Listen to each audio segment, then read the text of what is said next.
Eu me chamo Claudio Amaral, sou clarinetista e professor de clarinete do Instituto Carlos Gomes e da Fundação Amazônica de Música. Bom, hoje eu vim aqui falar um pouco sobre a clarineta. A clarineta, ela é um instrumento de sopro, de tubo cilíndrico, né? E ela se divide em 5 partes, por assim dizer, pela campana, né? A campana, o pavilhão inferior da mão direita, o pavilhão superior da mão esquerda, barrilhete, que é responsável pela afinação, né? Você pode subir esse barrilhete e você vai acrescentar, né? E vai influenciar na afinação. E, por fim, a boquilha, juntamente com a abraçadeira e a palheta. Bom, o clarinete que nós conhecemos hoje, com todo esse chaveamento, ele não surgiu dessa forma.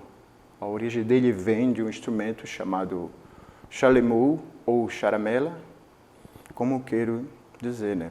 Era um instrumento, o chalemou era um instrumento que foi muito usado na Europa, no período barroco, né? Tinha concertos para ele e tal, só que ele tinha uma limitação. Ele tinha uma limitação de sonora muito pequena, e só trabalhava na região grave. E ele ainda não possuía a campana e nem era separado o corpo.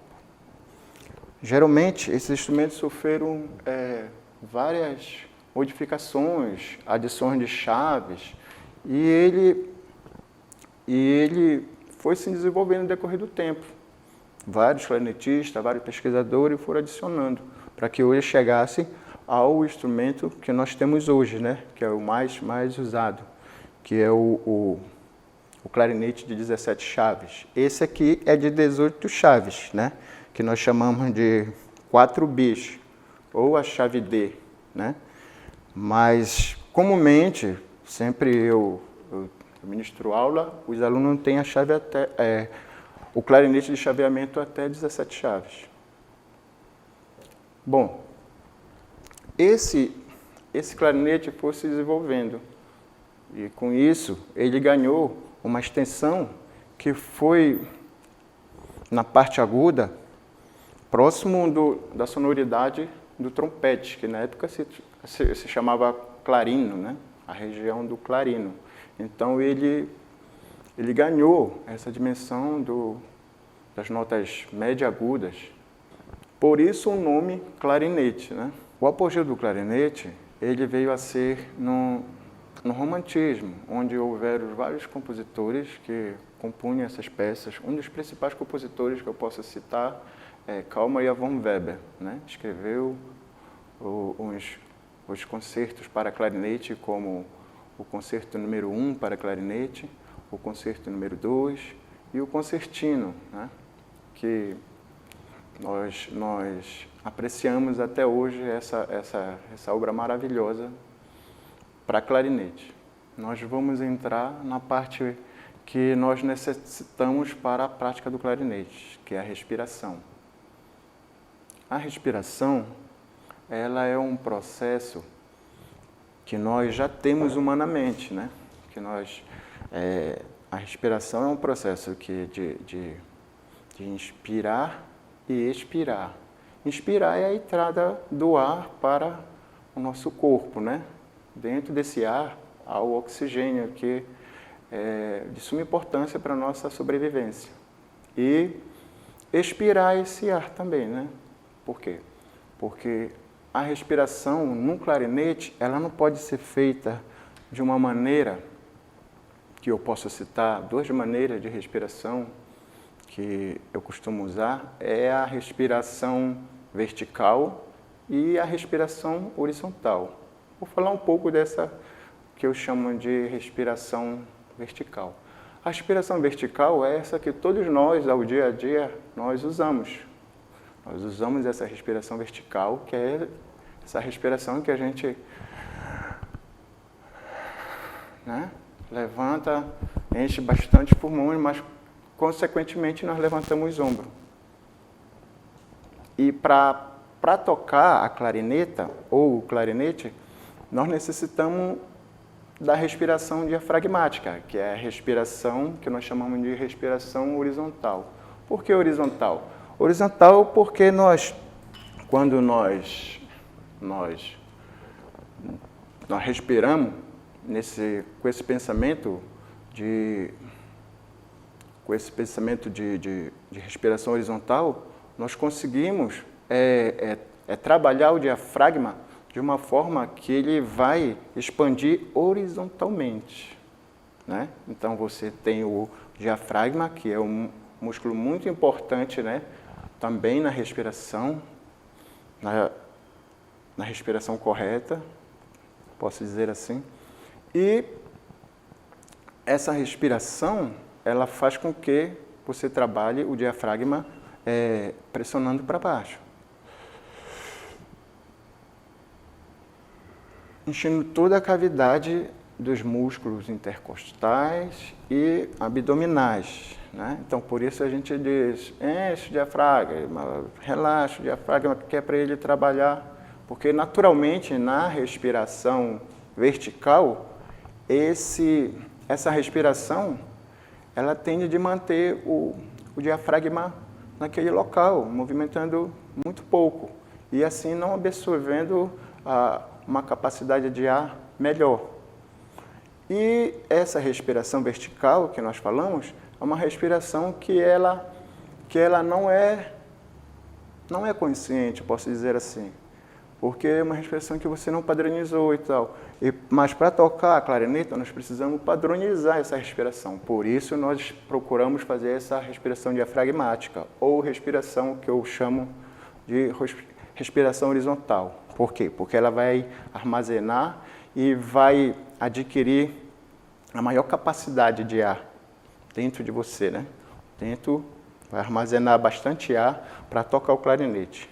Bem, dentro do processo de respiração, nós temos alguns estudos e exemplos que a gente pode dar para que nós façamos essa respiração horizontal, né? Ou fragmática, né? Que nós vamos usar muito ao tocar o instrumento de sopro, especificamente a clarineta. Bem, o processo desse exercício é muito simples. Você mantém a folha e tenta mantê-la com o seu ar sempre focando o centro da folha. Isso também você vai precisar da sua postura, né? Porque você está criando uma coluna de ar com esse processo, que ela vai ser uma espécie de uma encanação do ar, que, consequentemente, ela vai terminar entre a palheta e a boquilha do clarinete e sair na campana. Então, o processo, você fica com o corpo ereto, porque vai ajudar, né? Nunca de uma forma fazendo com que o diafragma fique pressionado. Não, deixa com que o diafragma ele fique bem à vontade, bem da maneira natural. Se você fizer sentado, você vai ter que ficar dessa maneira, essa postura. Por isso eu sempre digo para os meus alunos que na hora de fazer esse exercício ou então tocar, procure sentar sempre na ponta da cadeira de uma maneira ereta, né? Porque isso vai ajudar na respiração. E a respiração é o nosso combustível para tocar o instrumento de sopro. Desde já, imaginar como se eu estivesse tocando o instrumento de sopro ou a clarineta, né? Eu vou soprar no centro de vamos dizer assim, botar um palmo. É muito. Então nós vamos botar um pouco mais próximo, para atingir o foco da folha.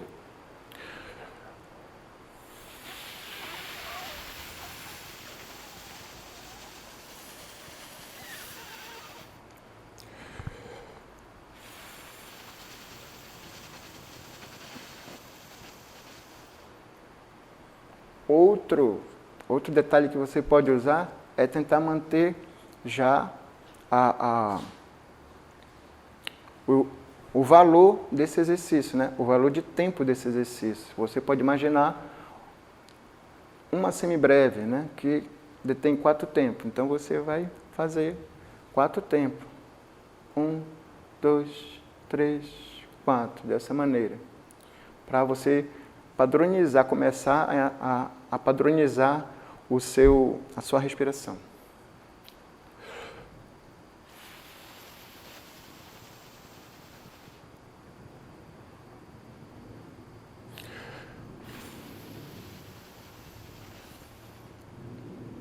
Agora eu vou tentar 2 semibreves, né?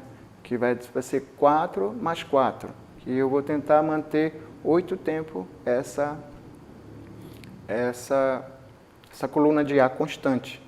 Porque quando for tocar o instrumento, você vai precisar manter essa coluna de ar constante e dentro do padrão da respiração ou dos sinais de respiração que a música vai pedir. Então você vai agora 8 tempos.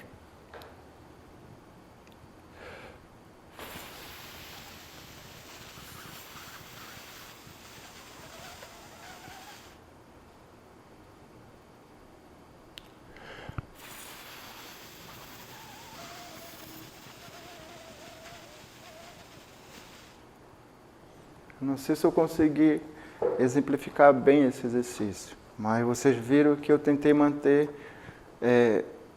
empurrar esse peso dessa folha para manter ela constante. Na clarineta não vai ser diferente, né? Então eu vou diminuir um pouco o peso dessa folha, né? E tentar focar mais o centro.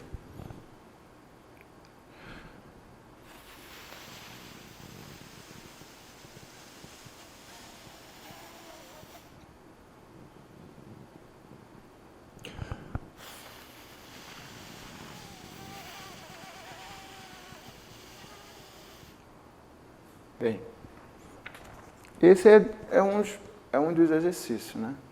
O outro é você ficar tranquilo, né? Sem o instrumento, você ficar tranquilo. Antes de começar os exercícios, você tenta, se quiser colocar, ainda bem que essa camisa está apertadinha, acho que eu vou tentar conseguir mostrar o exemplo desse. Então você vai inspirar.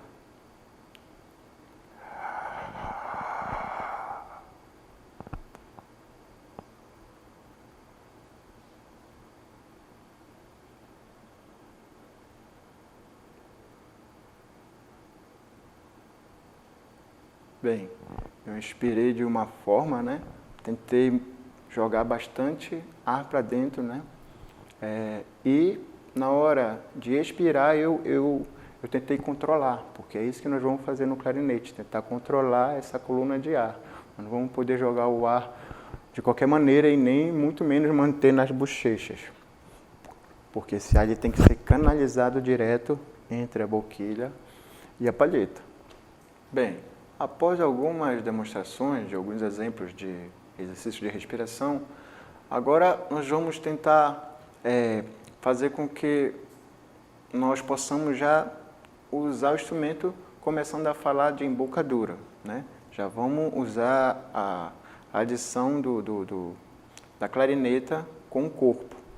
Eu vou chamar o aluno para demonstrar alguns exemplos das lições de alguns métodos que nós usamos para esses iniciantes. Vou chamar o aluno para demonstrar.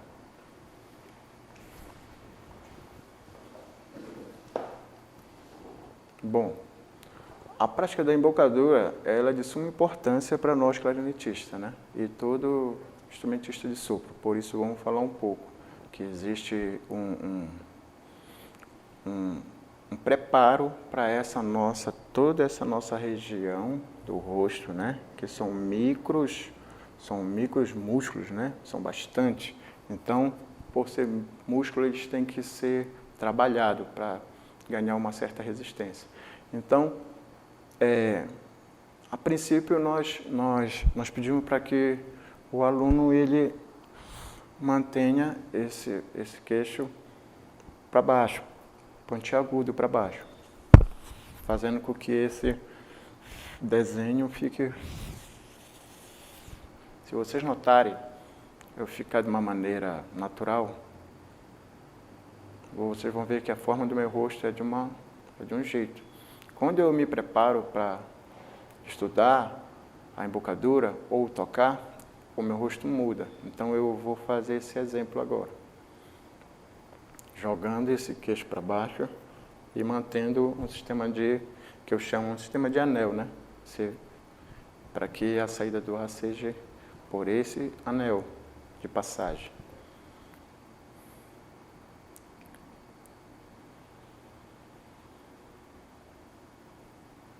Bem, então com isso, nós já temos que trabalhar isso. Isso você não vai conseguir fazer de uma hora para outra. Você vai adquirir com o decorrer do tempo. E a embocadura,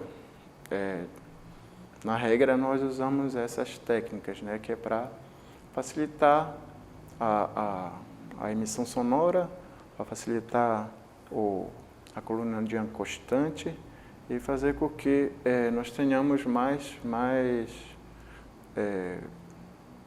naturalidade na hora de tocar. Bom, para alunos, porque eu estou falando, porque para alunos iniciantes, nós já podemos começar mostrando e usando a digitação da mão esquerda.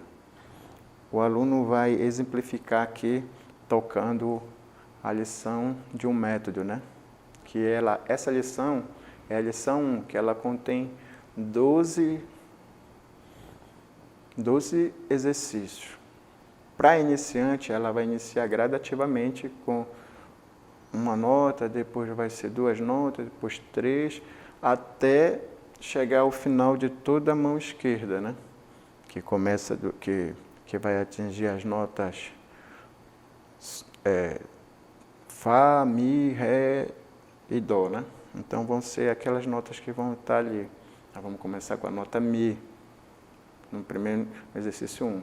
Eu vou colocar a máscara aqui um instantinho para que ele execute isso. E ele já vai perceber toda essa estrutura, né, que nós indicamos que faça.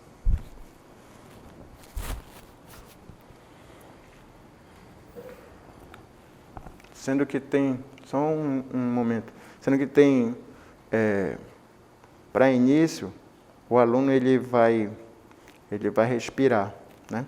Ele tem um compasso quaternário, que requer 4 tempos. Então eu vou pedir para ele fazer essa respiração primeiro de um compasso, né? Vai ter 4 tempos de som, depois vai ter 4 tempos em silêncio. E assim sucessivamente. Primeiro ele vai respirar e tocar a nota Mi, que é com o dedo indicador e o dedo polegar.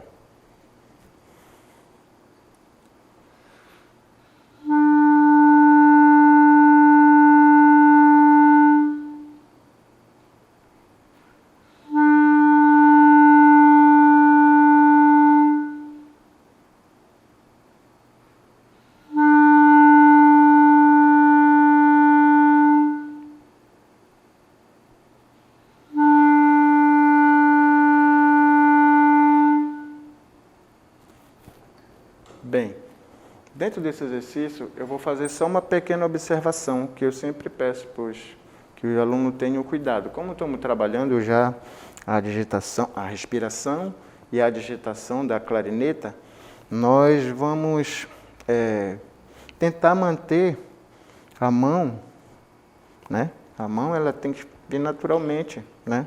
Como se você fosse pegar um copo para beber água. Então, eu sempre digo que ela tem que ter essa forma, né? Porque ela já vem naturalmente quando você põe a mão no clarinete.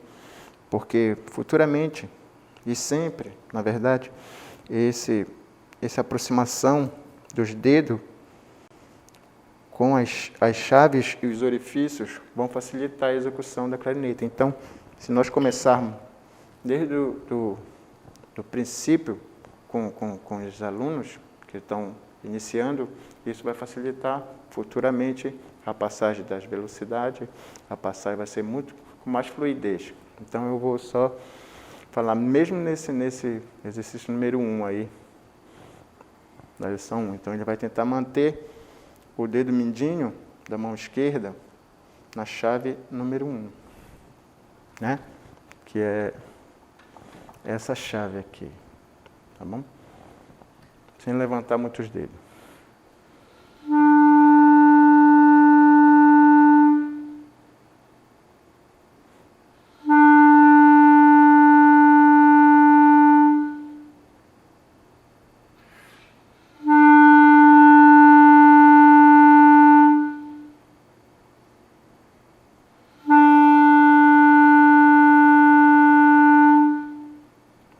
Falando de embocadura, nós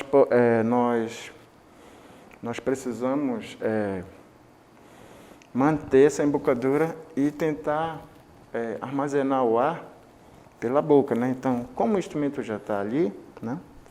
Nós vamos só abrir o canto da boca. Vai, entendeu? Para que esse ar seja armazenado e a embocadura não seja desfeita por essa abertura. Então, a embocadura ela inicia com a sustentação do clarinete. Em vez do aluno ir ao clarinete, não, o clarinete é que vem ao corpo, né? Para que você fique numa forma e sempre olhando sempre para reto, para frente, nunca baixando a cabeça, nem encostando nada, não. Por quê? Então o aluno ele vai demonstrar isso. Vou pedir para que ele tenha uma postura de aproximadamente 45 graus, né?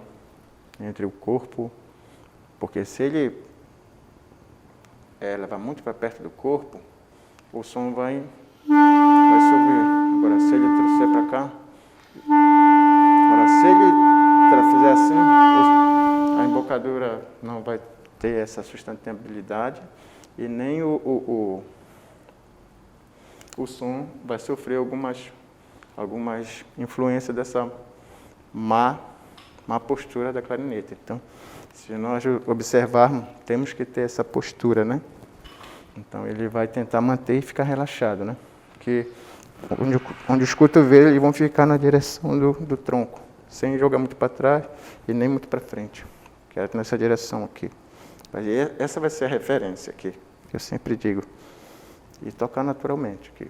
Vai para cima, deixar o clarinete vir. O clarinete ele vai fazer, você vai poder fazer o clarinete da maneira que... Mas aqui você tem que estar nessa postura, né?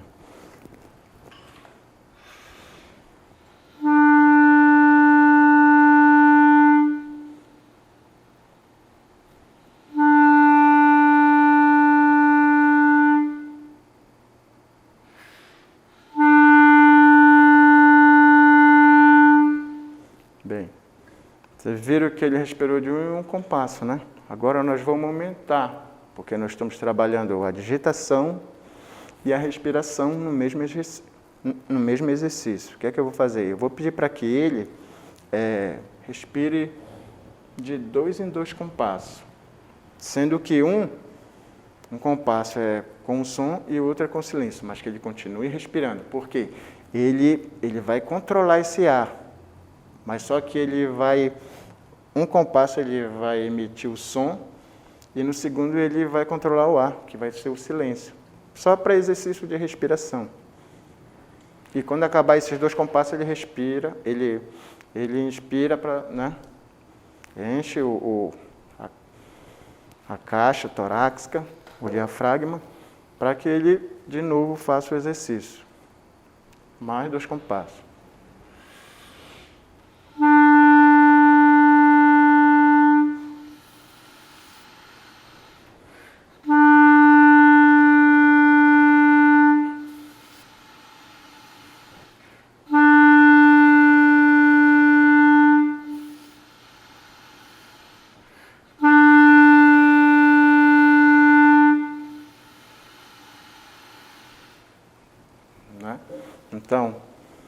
ele fez essa respiração, ou seja, nós já estamos padronizando alguns requisitos para tocar a clarineta.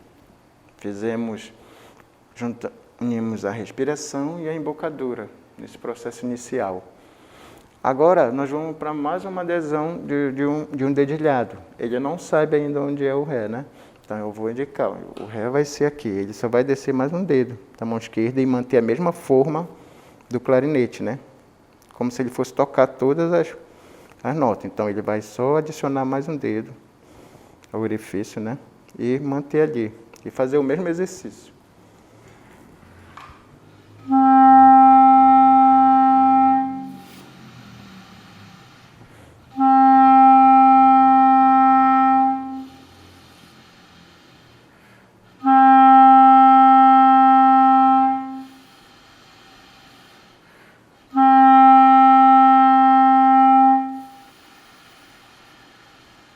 Bom, e assim sucessivamente, né? Até ele usar toda a mão esquerda. Vamos exemplificar isso agora com ele tocando as 3 notas com som. E em seguida ele vai ter uma pausa de 4 tempos e depois de mais, nessa pausa ele vai poder respirar. Que é o número 4 da lição 1.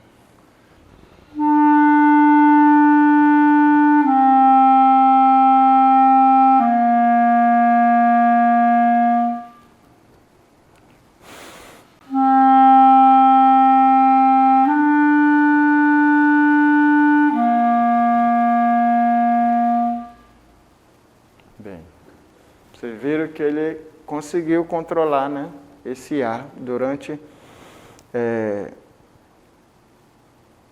3 compassos, cada um de 4 tempos, né?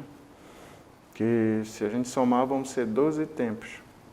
E depois ele descansou, teve uma pausa e depois ele respirou de novo. Ou seja, esse processo de embocadura e respiração, eles estão unidos, estão juntos, se nós formos observar. E isso ajuda, tanto na hora de estudar respiração, quanto na hora de estudar a disposição dos dedos, para aqueles que estão iniciando, né? Então, essa lição, ela vem trazendo esse mecanismo que vai estar padronizando a respiração, vai estar ensinando você a colocar os dedos corretamente da mão esquerda nos orifícios e chaveamento, e aí, consequentemente, você vai ter um bom proveito nesse estudo. Agora, vamos para a lição, só para finalizar esse método, vamos para a lição 12, que aí vai pegar, não, a lição 11. Vai pegar a nota Dó, nota Ré, Mi, Fá, o Sol, o Lá, o Sol e o Dó.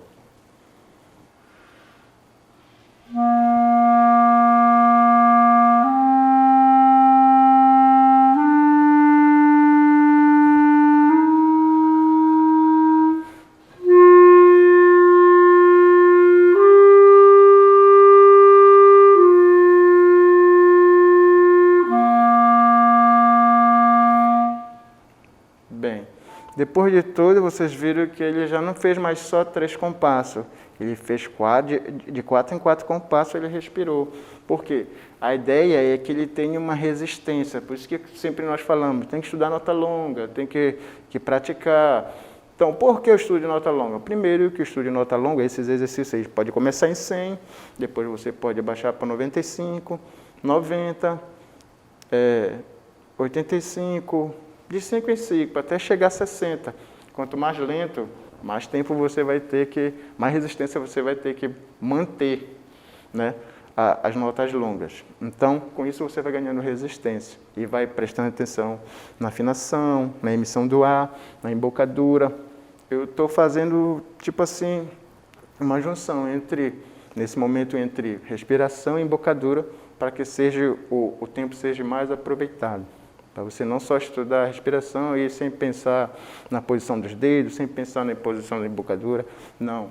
Esse exercício ele vem para fazer com que você, no momento de estar estudando, do qual eu sempre falo que estudar não é você chegar e se apresentar. Estudar é você pesquisar. Então você vai errar em alguns momentos, você vai falhar em algum momento, mas depois você conserta e vai, porque ele vai lhe trazer uma certa disciplina, um certo padrão.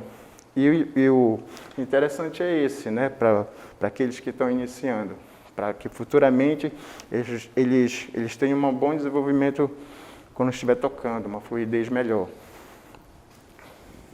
Tem outro método que eu uso aqui também, mas que ele já traz uns exercícios mais com misturas de valores de notas. Porque geralmente quem está iniciando, não conhece muito bem os valores das notas, a posição da mão. Então, esse método ele vem ajudar nesse processo, né? Porque ele vai juntando gradativamente os valores das notas musicais.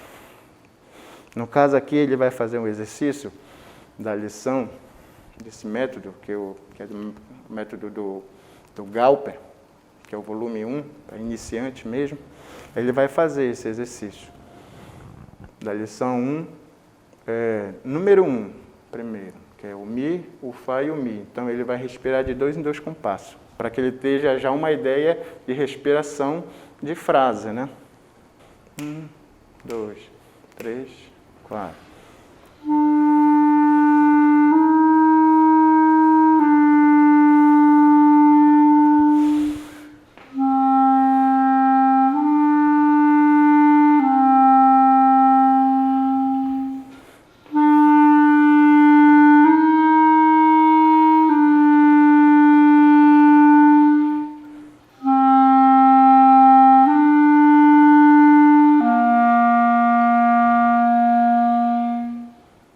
Aqui no exercício tem um sinal que se chama ritornello, né?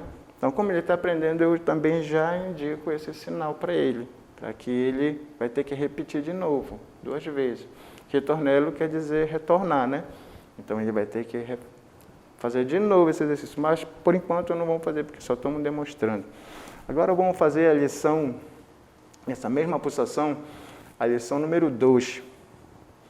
Veja que ele vai usar a mão esquerda. Todos esses exercícios estão sendo da mão esquerda, né, para iniciante. Então, ele vai ter que pensar em não levantar todos os dedos, por isso ele vai ter que manter os dedos bem próximos da chave. Por quê?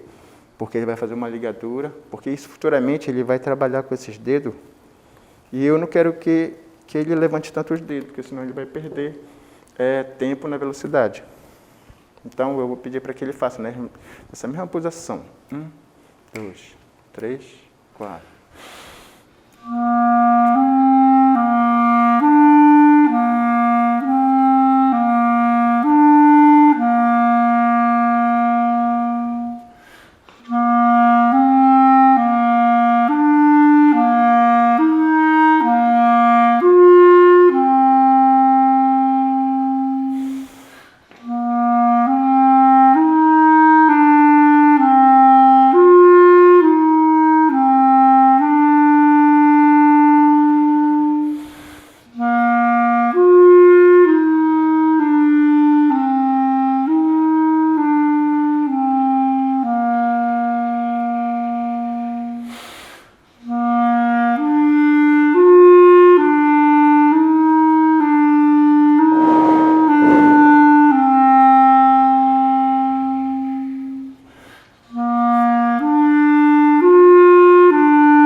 E muito obrigado. Até a próxima aula.